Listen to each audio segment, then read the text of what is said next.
Welcome back, everyone, to another episode of Tactical Harmony. And today I am so very excited to welcome Max to our show. Max Partain is an Emmy Award winning filmmaker who has worked on hundreds of documentaries, feature films, and commercials. Now he is on a mission to help speakers get booked at their highest fee by building the most important sales asset they have, their speaker reel. Max, my friend, my fellow outlier, welcome to the show. Hello, thank you for having me. I'm very excited. We are excited. Yes, we're doing jazz hands for those who are listening and not watching. We are excited, we are animated, and we're going to dive right on in. I'm excited. Max, let's start by talking about your Emmy. I would love to hear the work behind the statue, if you will, and what led you to winning such a prestigious award. Yes. So I work with a lot of agencies back in the day when I was doing mainly documentary work. And one of those agencies was Anthem Multimedia. Now, Anthem Multimedia has won, I think, like 5 Emmys over the years, and they're like fantastic human beings. I love all of them. And I got in at the time when they were wrapping up work on a project called Bearing Witness. And I helped consult on that edit and was a part of the weather storm to make sure that emotional beats were hit and that when the audience was watching it, that it would affect them in the way that we wanted to. I oftentimes call myself like the emotional editor because I sort of control the emotions of the audience, if you will. We were nominated for 2 that night. It was in Boston for the Boston and New England Emmys. And I thought that the one that was going to win was the one that lost, and the one that we weren't sure about was the one that won. It was so fun. Wow. Okay. So many questions. Let's start off with you use the term emotional beats. How Hmm. does one invoke the emotional beats or the emotion in the audience? Like what's your framework? What are some of the things that you do? I love it. Okay, so emotion, from how I understand it, I mean, there's like 100 different frameworks. I'm going to start at a basic one. You have to be able to write a story that keeps people on the surfboard. So the way that I imagine this is that like there's a wave of emotion, and then there's a surfboard. The audience is on the surfboard. If they fall off the surfboard, which is the story, then the wave of emotion doesn't matter. So you have to make sure that they are constantly on the surfboard, that they're not leaning too far to the left, that they're not being like, I don't remember what the point of the story was. They're on the surfboard. And then you need to generate an arc, typically within the music, that can evoke an emotional response. And again, it kind of all comes down to the music for me. Because, like, when you listen to a song or you're in a concert, like, you might just start crying. And you're like, I don't know why I'm crying right now, and imagine complementing that with a emotive story with good music, with visuals that match that story, and you've structured it in a way so that they're probably going to cry at around the 66% mark of the film, which then if you look at the hero's journey, that's typically where the hero loses everything and then all of a sudden there's a beacon of light and they can finally, maybe there's some sense of hope. Then the music ramps up and that's where they're going to cry. So how do you make sure that people don't get bored by that point, that they don't skip out, that they stay on the surfboard, the story makes sense, and then you hit them with all the emotion, which is typically the music. I have never heard it described in the amazing way that you just did with the Amazing. surfboard. Yeah, amazing. Mhm. I love it. And it's so true. And it's funny, Max. I've been thinking about this over the last week or so because actually in a recent keynote that I gave, I was talking about heroes and villains in a movie. And the hero is only as good as the villain, right? Like a worthy Mhm. opponent, Yeah. strong villain makes a Yeah. strong hero in a movie. And thinking about movies that we like, usually Yeah. there's big battle, there's this big thing that happens, and the hero has to meet people along the way, learn new skills. And it's because of the villain or this thing, whether Yeah. the villain is a person or a circumstance. But yeah, it's so powerful, and adding music to that The invokes right music. Yeah, the right music. which is really hard, and it cannot be understated how difficult that is, and I've tried to train editors for years on just that piece, and I think it just comes down to, like, you just have to have it. Sorry, there's nothing to do with what you have to say, keep going. Wow. No, no, no. It's all impactful. It's like even in Tony Robbins seminars and retreats, he puts music. He infuses Mm, music. And usually when he's making some powerful, statement or someone just had a breakthrough, you start to hear the piano or the soft yeah, guitar in the background or the flute. And then it starts to like slow you down. You're leaning in, he's lowering his voice, and you're emotional. mhm.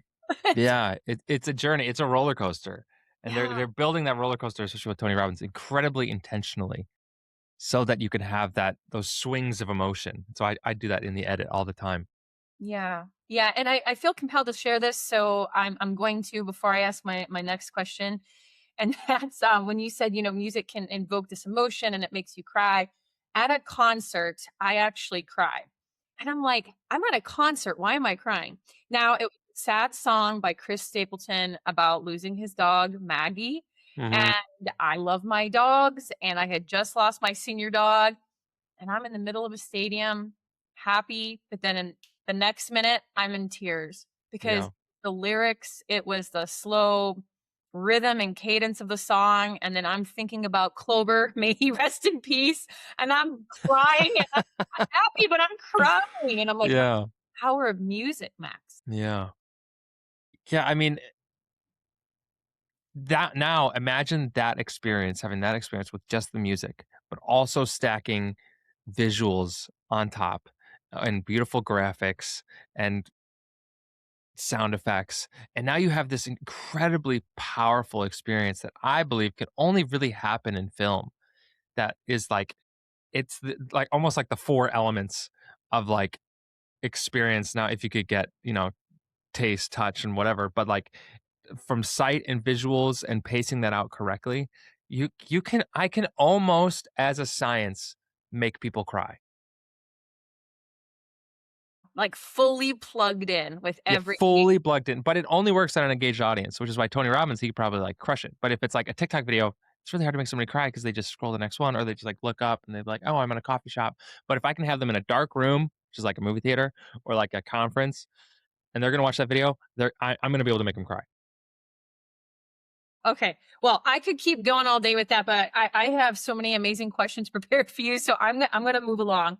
Love it. And okay, so you've done so much with films and documentaries and all the things, and now you've pivoted to speaker reels.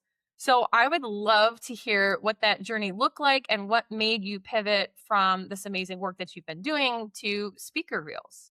Yeah. I have been trying to find Can I tell you a story? Please do. Okay. So there's this man and his son, and the man gives his son a car, and the the dad looks at the car and it's like it's not a very good car and it's probably broken, but like you can have this car. And I want you to see where you can go to find the most money for it. So he takes the car to like a recycling lot and they're like, we'll give you $100. He's like, okay, well, I don't want to make $100. He then takes the car to like maybe uh some like Ford like used car lot. And like, okay, we'll give you $1,000. And he's like, the dad's like, let's try this one last place. And takes the car to an antique lot, and they say, oh my gosh, this is like a 1979 Chevy that's like never like we haven't seen one of these in years. We'll pay you $15,000 for this broken car. And the son goes, it's the same car, but depending on who I went to, they value it differently. And when I was at the documentary world, they like the car similar to like the middle. It's like, we'll pay you like $1,000 for these skills. These are like important skills, like to be able to like have emotion and be able to like build an experience for the audience. But then you go to the speaker industry, use the same car, use the same skills, and you say, I'm going to create an emotive experience in the event planner that will probably make you a lot of money. And they go, oh my gosh, I'll give you $10,000, $15,000. Same car, same skills, same everything. But now they are going, oh my gosh, I value this. They just look at it like a completely different thing. Same car. once I found that out, I went, "Oh my gosh." First of all of these speakers are incredibly nice because they all wanna change the world. Most of them, some of them don't, and I just don't work with them. But when I compare that to the producers and the directors that I was working with, they're just, like, kinda mean, and they'll say things that are like, "This video, like, kinda sucks. Like, did you, like, not pay" like, I would have I tried, but the fact that they're like, "This curse word sucks," like, I've actually gotten that stuff is just, like, so mean. And a speaker would never say that. They would ask me a question and be like, "Oh, well, why did you choose this shot here?" And I get to defend it, and I get to say, "Here's why they're on the roller coaster." Whereas producers just have a huge ego. Speakers are just like, "Is this thing gonna work to" and I'm like, "Oh my gosh, this is way more fun." So more money, more fun, more alignment with me wanting to make a difference in the world, because if I can amplify these speakers, I'm talking a lot. If I can amplify these speakers, then I'm gonna have an outsized impact because they're gonna go and impact others. This making sense? It absolutely does. Yeah. And there's more detachment from the ego with speakers who are genuinely trying to serve the world and whatever their particular craft or area of expertise is. They want Mhm. their message out there and they want to make a change, whatever that looks like. So, of course, they want feedback and they want to know how they can get better, stronger, leaner, and faster. Yeah. So Max, how did you get into it though? Was there a friend, a colleague that asked you to help them out, or is this something that you actively sought out? I'm just curious what that bridge looked like from what you were doing to the speaker reel. So the story of the man and the boy was what I tried to do over 3 years, is find the market that deeply valued what I have. For 3 years, like, every day being like, "Okay, let's do social media. Okay, you know what? Social media is not it. Let's do, emotional documentaries. Okay, it's really hard to find people that want emotional documentaries. Okay, let's do commercials. Okay, I probably have to direct the commercial if people are gonna want a commercial. If going to directors, they probably already have their editors. Okay." And then I randomly had a connection that said, "Hey, my dad needs a speaker reel." And I went, "What the heck is a speaker reel?" And so I got in the conversation. His name is Adam Christing. He is a lovely human being. He has a book called The Laughter Factor. If you want to use laughter and comedy to build trust in your organization, you should do it. Shameless plug. He had me make his speaker reel. I was like, I don't know what I'm doing. So I just made it because I didn't know what a speaker reel was. And he looked at the first draft and he's like, "Hey, man," I remember the voicemail. He sent me, "Hey, man, I don't like it. And I'm really sorry." And I was like, wow, like normally I don't know. I guess I was kinda used to it because, directors and, like, I'm putting myself down. I'm a good editor, okay? But, like, I didn't understand what the speaker reel needed to be.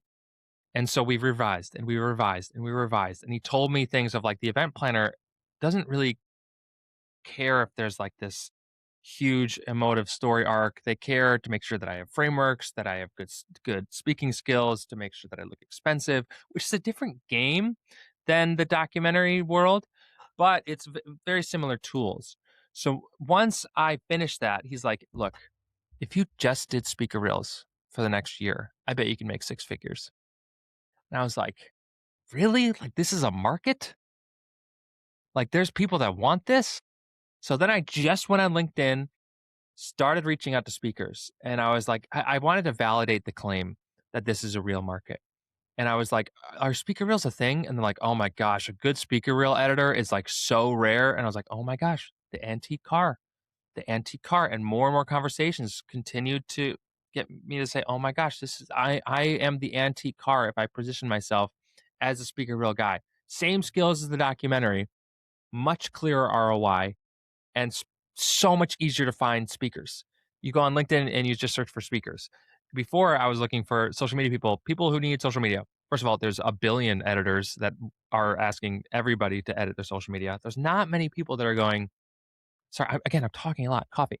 There's No, not many people that are, your head nods are like, yes, keep hey, going. So I'm going to keep going. I'm with you. Yeah.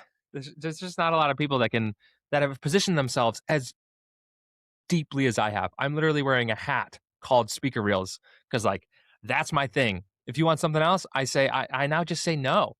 I don't want to do other things because there are people that want this antique car. I want to hang out with those people. I don't want to be cussed at anymore. Like for less money. Are you kidding me? Yeah. Yeah, we are what we tolerate, Yes. and the word no is amazing, and it's a complete Oh my, sentence. it's changed my life. It's incredible, and, I'm very passionate about it because so many amazing, wonderful, badass people out there don't set appropriate boundaries, right? Mhm. They want to do everything for everyone and they have a big heart. And I love my people pleasers out there. But if you say yes to everything, well, you're gonna say no to something else because your yeses and your nos are intertwined. When you say yes to something, you are saying no to something else. Mhm. Usually it's yourself. So Mm. boundaries are a superpower, right? It's a Yeah. superpower. And Yeah. I have mad respect for you that you're like, no, I know what my value is. I know my market. I took a hot minute, a few years to find it. I'm passionate about it. I'm wearing a hat, right? Like I love speaker reels. And listen, your LinkedIn and the way you present yourself and in our community, the outliers, which we'll talk about later. But Oh, yeah, like baby. very clear what you do. And it's very Mhm. clear the ROI and your speaker reels, like, hey, competency plug for Max is incredible. Like I saw what you just did for Renee. Mm. Gorgeous. Thank you. Absolutely incredible, Max. You have a gift. She's my queen. She's wonderful. We love her. And speaking of Tony Robbins, she's one of the MCs for Tony Robbins. Yes, I know. That was part of the reason why I took it. I was like, "Oh my gosh, you're connected to Tony Robbins," because that's like my dream. If I could do something for Tony Robbins, Yeah, yes, well, please. you did it. Okay. So you mentioned alignment. And Mm. that is another word that I am super passionate. Why am I getting emotional? Keep going. Yeah, okay, good. See? Listen, I got emotion. Mhm. So you mentioned in my research of you talking about like seeking attention versus alignment. And when you were able Such a to crybaby. Keep going.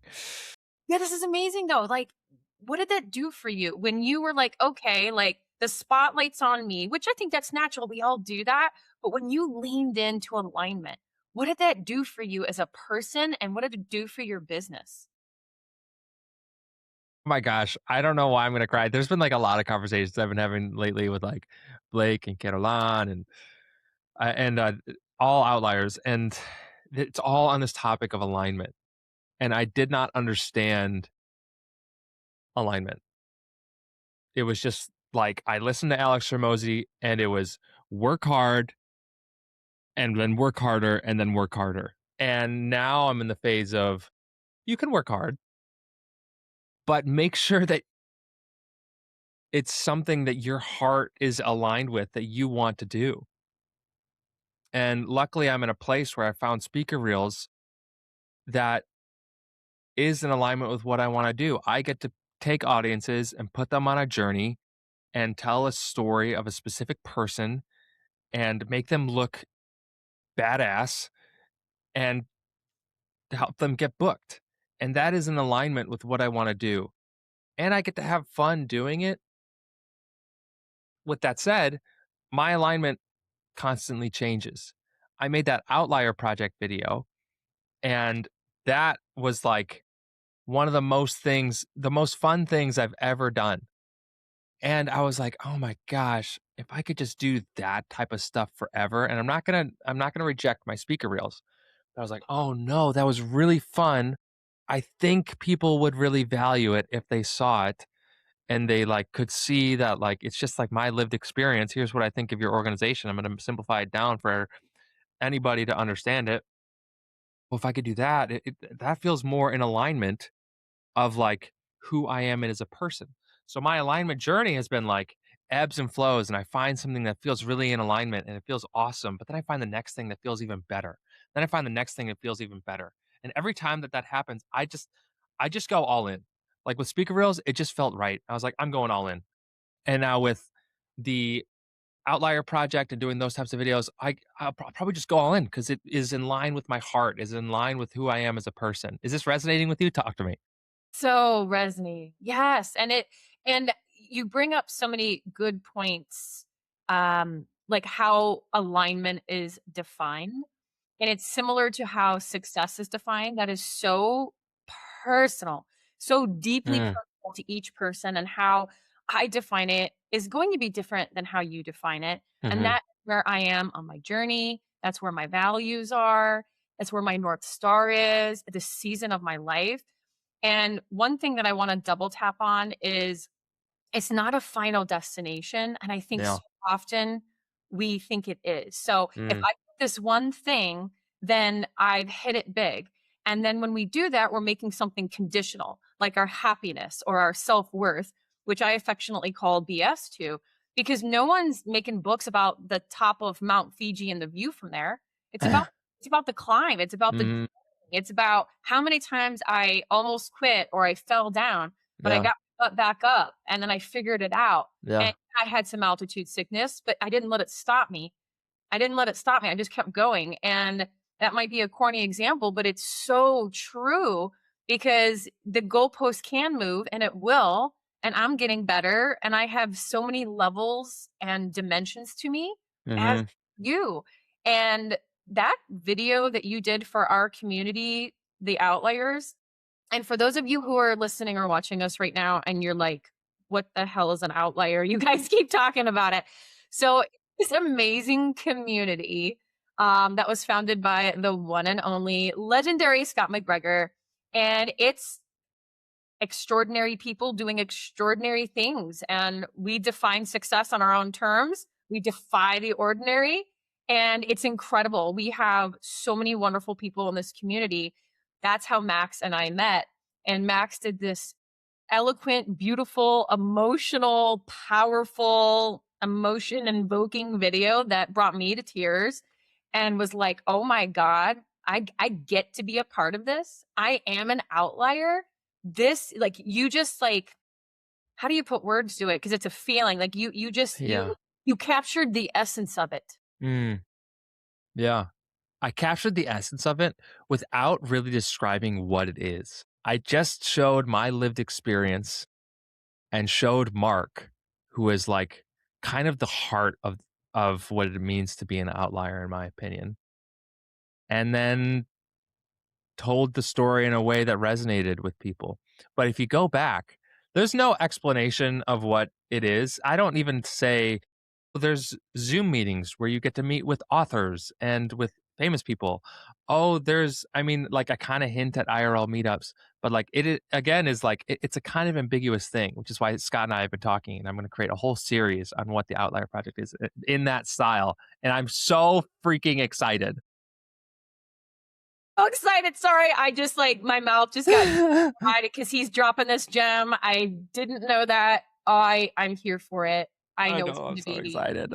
Oh, that's so good. Okay. All right. So let's go back to speakers and speaker reels. And Love I it. believe that you put out something that there was like 42 laws of speaker reels. And there's Yeah. like just all these reels, right? Or all these laws rather. I would love to know, like, what is a common law that you see a lot of speakers break? And Yeah. Yeah, so the fastest one, and you can do this, but the fastest one is putting your logo at the start. The people that are putting your name, and like I have made speaker reels that have that, so I have broken this law, but you have to know why you're breaking the law. The people that are looking at your speaker reel are either on your website and they already know who you are. So why are you wasting 5 seconds of their time with a logo? Or they're on your YouTube and they look down and they see the name of the speaker reel and then who it's uploaded by. Why are you wasting 5 seconds? Or they're on LinkedIn and you put 5 seconds of your logo and then they're just going to scroll.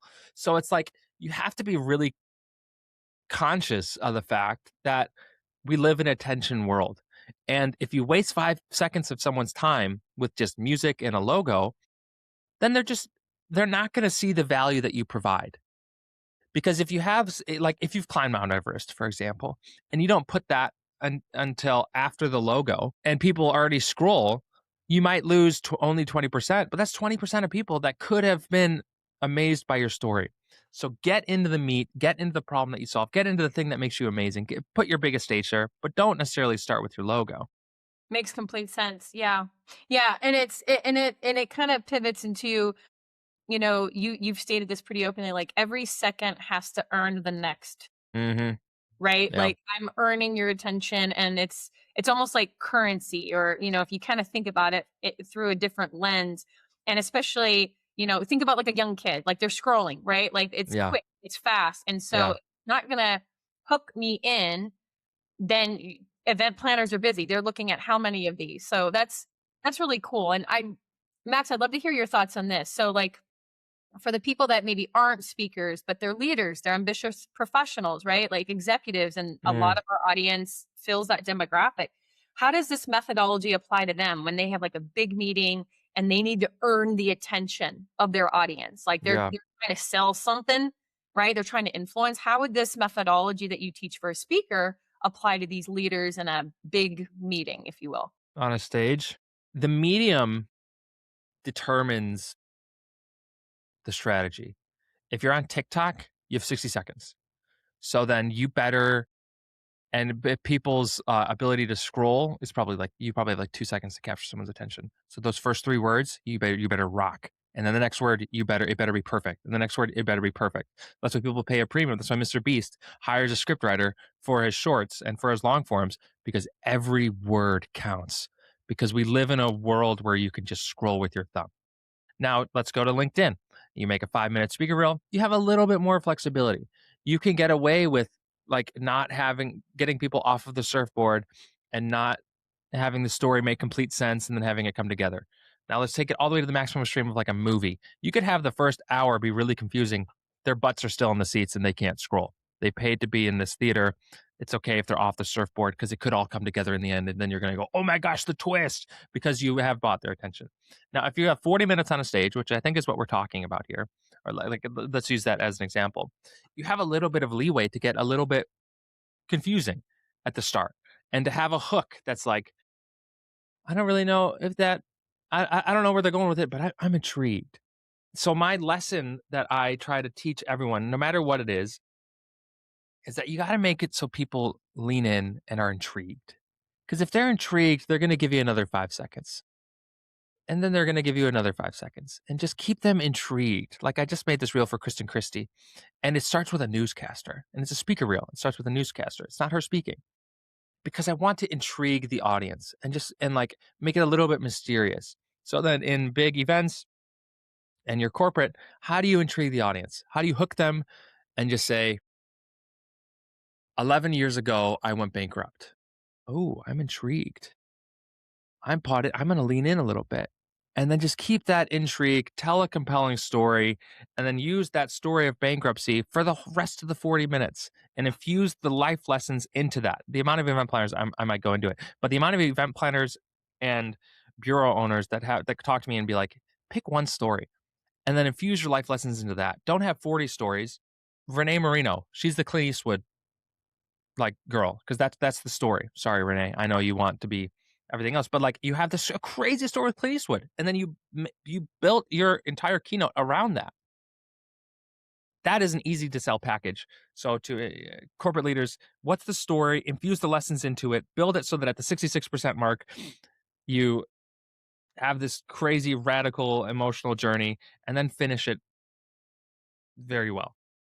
That's amazing. Yeah, and in a world with it's so fast paced. There's so much AI. There's so much technology. There's so much advancement, and that's wonderful, right? But no one's going to replace you, Hmm. your lived experiences, and the Clint Eastwood for Renee or whatever that is. Like for you, no one's going to replace that, and that is what you can amplify and Yeah. impact and serve and help. I mean, that's part of what I do. Is that Renee did not want to use the Clint Eastwood story. She wanted to use she's like, "But what about my frameworks? But what about, like, whatever?" And, like, in the age of 2026, frameworks are commoditized. Claude and ChatGPT can come up with a framework in 30 seconds. Renee and anybody competing with Renee cannot use the Clint Eastwood story because it's your lived experience. Anybody that's climbed Mount Everest cannot like, nobody else can use that story. If it's like, oh, because there's an outlier that's like, I climbed Mount Everest with one lung, and then I also climbed all 7 of the other huge mountains with one lung. It's like, that's his differentiator. I was talking to someone else, I'm not gonna name them, but it was like, "Look, why are you qualified to speak on this?" And they're like, "Well, I've been doing this for a long time, and I've got 30 years experience in corporate." I'm like, "Okay, but, like, there are 100 other speakers that have 30 years of corporate. What is the story? What is the thing that only you can say?" And for Renee and all these speakers, if you go through all their speaker reels, they probably have one story that's like, that's their thing. So then I'd Yeah. ask all these people, "What's your one story?" Yeah, it's powerful, and for me, as a speaker, I realized that I was doing it wrong for a while Ooh, because tell me. everyone wanted to hear about NCIS, and Yeah, I didn't talk about it much. I'm like, oh, that's yeah. my past, and You but don't it wanna worked. be the NCIS woman. Yeah, I'm like, y'all, like that was 15 years of my life, Yeah, and let me tell you, Max, I have stories upon yeah. stories, like the rare cactus garden that I happened upon in Romania when I was working a port visit for one of our US warships. Or how about I was the last NCIS agent, boots on the ground in Crimea before Russia annexed Crimea. Like Mm, incredible, crazy things. yeah, And I just didn't talk about it. And I had to be nudged by a lot of amazing people. We want to hear about that. That yeah. those are experiences that others will never have, and we want to hear about the lessons, and it ties beautifully into my message about building unshakable leadership. Mm, And it was kind of these like aha moments. I'm like, why am I not talking about yeah, these things, right? And then when I did that, things have shifted dramatically. So Max is 100% spot on, accurate. Your lived experiences, what makes you unique, what makes you you, amplify that, share that. That's authentic. And we like authenticity. Like our nervous systems can sense it. yeah. Energy. Like we're reading people when they walk into a room, whether we realize we are doing it or not. So Mhm. having that authenticity and alignment and then sharing that with others, I can think of no better gift than to give somebody in whatever you do in your craft. I can think of no better gift. Can I tell you a funny story? Please do. I was really embarrassed of my handwriting for a long time, and I really like because it looks like a child is writing it. It's so bad. Like, I just have such a stupid handwriting, and I can make it all caps and make it a little bit better. So I really resisted drawing on camera. And now if you looked at my LinkedIn, every video is a drawing of mine using a big fat Sharpie, and it looks kinda janky, but I just go, "This is me." And now even my logo has, like, a crappy, uh, huge, thick Sharpie, cursive Partain on there that I drew, and I just drew it one time, and I was like, "That's me. That's my logo. I don't care. It doesn't need to be perfect. This is authentic to me." And then I put it as my logo. And I think that people can smell that. That I just like, I'm not gonna try to make it perfect. If you look at the Outlier project video, I just am like taking whatever is around me and just like showing my brain, accept it, love it. If you don't, I don't care. Move on, watch something else. But it's that authenticity that has kind of unlocked this next chapter for me that I think a lot of people are like, oh wow, this guy is messy, this guy is dirty, and this guy's like me, and he's willing to show it on LinkedIn of like what is oftentimes like perfect and there are no messes and you'll never guess what 5 tips you need from me, and I'm like, here's my lived experience. I hope it helps. Yeah. It's Messy handwriting. Yeah, it's real life, and we're all imperfect, right? Like Mhm. perfect doesn't exist out there, because what I Yeah. think would be amazing and the gold standard could be very different from how you would view that. And that's Yeah. wonderful and perfect and great. So yeah, it doesn't exist. So why are we trying so hard? Like Mhm. the lived experience, the messy middle, like that's what people want to see, and that's what they resonate with. We're Yeah. all humans doing the very best that we can. Yeah. And when I see that, yeah, I'm gonna lean in because I know that I'm a hot mess. Yeah. Right? Everybody's a hot mess. Right, exactly. So in your journey, Max, was there a belief that you had about yourself that changed along the way, or maybe you had a limiting belief that you didn't realize you had until you did, and then you had to quiet it or try to combat it so you could reach your next level of success? One of the main limiting beliefs was that I'm not special and that anybody could do what I do, which is interesting. And this one's changed recently. And the truth is, there's no one, there's no other me out there. It's just me. And people could try to duplicate. And I've really wanted to be Casey Neistat for a long time. Everything that I did, and Casey Neistat's a celebrity that does YouTube videos, and everything that I did was kind of around that. And I tried there was a season of like a couple months where I put on sunglasses and I would make content like that. And then there was another time where I tried on goggles because I was like, oh, Casey Neistat wears goggles. I'm going to try to wear goggles. And then I was like, you know what? What if I just stop trying to be like anybody else and just lean in so hard to like being Max Partain that people would want to try to be like me because Max Partain is dope and he is cool and special because he's himself and he's not somebody else. So the limiting belief is, Max, you're not special and you have to try to be like somebody else, to then shifting it to Max. If you were just you could change the world. And you have the ability to change the world by just being yourself. So just be yourself. Does that make sense? It does. Mic drop. Yeah. It's true.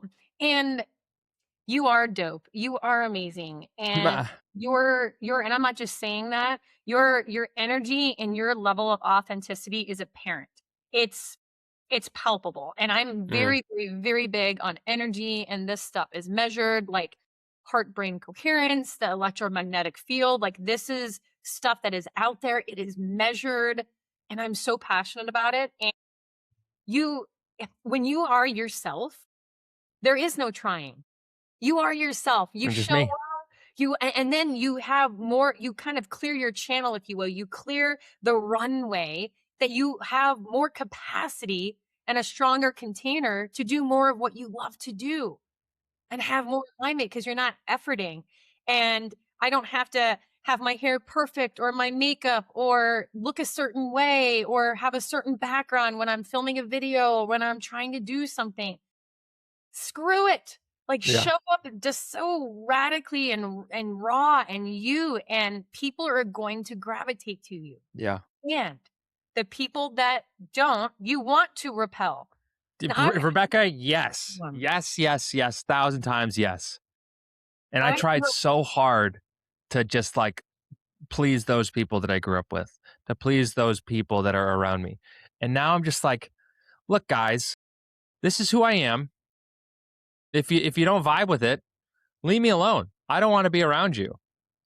And I'm kind of that honest.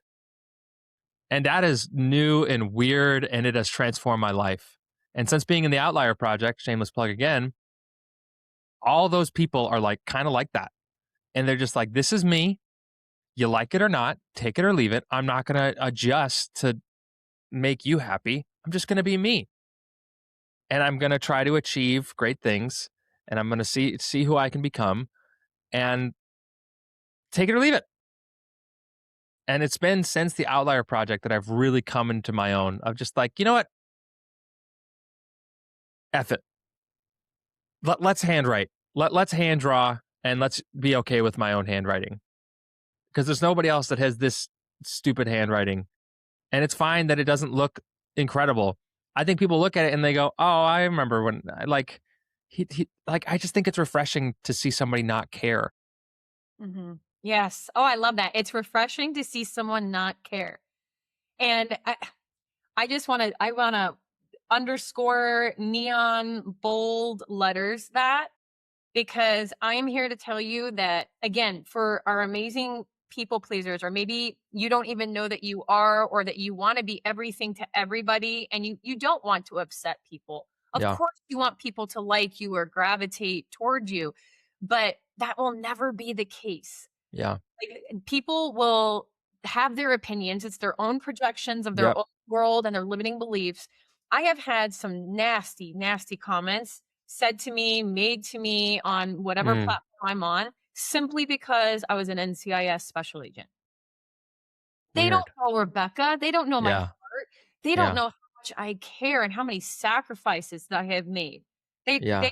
care. Yeah. They don't care, but they're playing their role in this world. If we're thinking about movies or films, the haters are playing their role. The villains are playing their role. They have a Yeah. place in this world. They are absolutely entitled to their opinion. And how dare I, if I'm putting myself out there, I will not be victimized by someone else's opinion. They're Mhm. entitled to that. And I bless them, I love them, and I release them.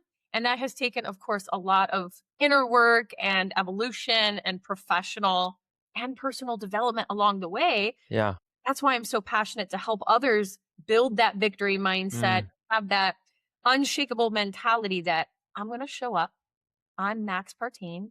I am going to take my Sharpie and I'm going to write things down and I'm going to publish that. And people love it. They're leaning in. Yeah. It's beautiful. Okay. So we are getting ready to wrap up soon. I have a couple more questions for you, kind sir. What do you do for Max? So we talk about how you serve the world and all these things, but what do you do for yourself to keep you operating at this amazing level of performance? What do I do for Max? What do I do for Max? I mean, I this is that sounds so lame, but my LinkedIn has become so fun for me because it is an expression of my self, which like to all of my friends back at home that are listening, they're gonna go, "Oh my gosh, Max, you're so cringe. You're on LinkedIn. LinkedIn is the worst thing in the world. LinkedIn is just scum of the earth." And I think that's why I like it because I just like I post stuff, and if you really don't care, but you've also thought about it and like been thoughtful about how you're presenting yourself, you can have a lot of fun because it just messes with people's minds because they just are so used to garbage on LinkedIn. And if I can make something that's good and fun and like dirty and like not perfect, and then just be like, here you go. I'm only going to edit this today. And if it's not perfect, I'm going to post it today. And I don't care. It has been so freeing for me to do that, to be able to make those videos that people look at and they go, dude, I cried at that video. And that video would never have seen the light of day 2 months ago because I would have just been like, it's not perfect. It's not perfect. It's not perfect. I have to wait. I have to make it better. And I have a couple of videos right now where it's like, it's just not perfect. And now I just get to the point of, I'm just going to post it anyways because it's quantity over quality. I mean, there's a fine line, but at this point, I'm like, if I can't get this done in a day, I'm not even going to start Yeah. because I'm probably not going to post it if it takes me a week. The Outlier project I did in a day. And I said, you know what? We're done. And I'm just gonna post it. And that was so fun. I just locked in for like 8 hours, didn't move, didn't go to the bathroom, and I'm serious. And I just was like, "This is good." And then I posted it. And the impact that it has had. I'm gonna quote we're quoting outliers here, y'all. Like we're diving in. Lindsay Dowd, I think I saw on somewhere. It could have been on our private community or on LinkedIn. She's watched it no less than like 20, 30 times or something. Yeah, yeah, I laughed because I'm like, I've watched it more than once, Max. yeah, That is like, I mean, we always hear done is better than perfect, but it is done yeah, better than perfect. yeah, It's better than perfect. Get it out. And I love how you like you said, it's been so freeing. And I would agree with you that it is very liberating that when you kind of you're less rigid, you become more agile and you're like, okay, this isn't where I think it could be, but you know what? It's done. I've done an hour or 8 hours. yeah. Send it. Like, Post. let's move. Let's Yeah, go. Because no one is gonna look at it the same way that you are. yeah, One thing that I've learned is that no one cares about you more than you. yeah, So I'm like, I got to do this, or I have to present in this way, or I can only say this word, or I can only do XYZ. No one cares about you more than you. And yeah. once you really embody that, like understand it, but get it into your bones, have it be a conviction, integrate it in your mind and your body, Mhm. like, oh, okay. And then you start to move faster and then you get more results, which means you're getting more feedback and Yeah, you're getting better and you're yeah, evolving. And it's, you know, it's how I kind of define success now, Max. It's like it's the greatest expression of myself. Wow. And there's peace in that. Yeah. So when I'm asked, I think it was in a recent podcast a month or so ago, like, what is success for you? I immediately answered peace. Mm. Wow.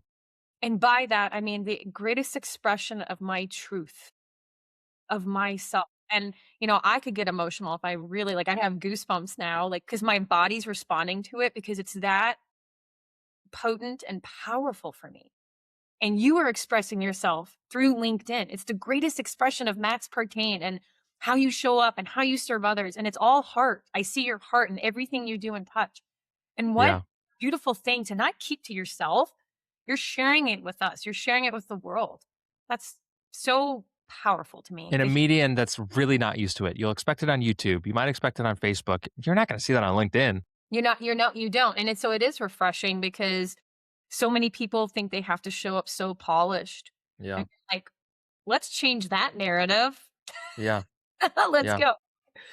All right. Well, we're at the end of our time very sadly because I could go on for so many hours, but I will not. I will spare you all. So, I'll ask this question to every one of my amazing guests, and that is, Max, if you can leave us with one message, one takeaway, one piece of advice as it relates to leadership, mindset, or performance, what would that one message you would like to leave for our audience here today? I love that question. I would answer very simply, and it would just be forget the haters. Just be you. Beautiful. I love it. Thank you. Max, you have been an extraordinary guest, one of my favorite outliers. I love it. And for those who are watching or listening to us right now that want to reach out to you and learn more about you and your services and all the things, where can they find you? Guys, you've heard me talk about it this whole episode. Connect with me on LinkedIn. I'm a LinkedIn fiend. I respond to every message. Please reach out on LinkedIn. I love it. Uh, I love it. Do it. Sweet. I got it. I will make sure the link to LinkedIn is listed in the show notes below. And with that, I hope you all have a wonderful day. Max, my heart to yours. Thank you for Mm, being here. Thank you for such a candid, spirited conversation. yes. Thank you.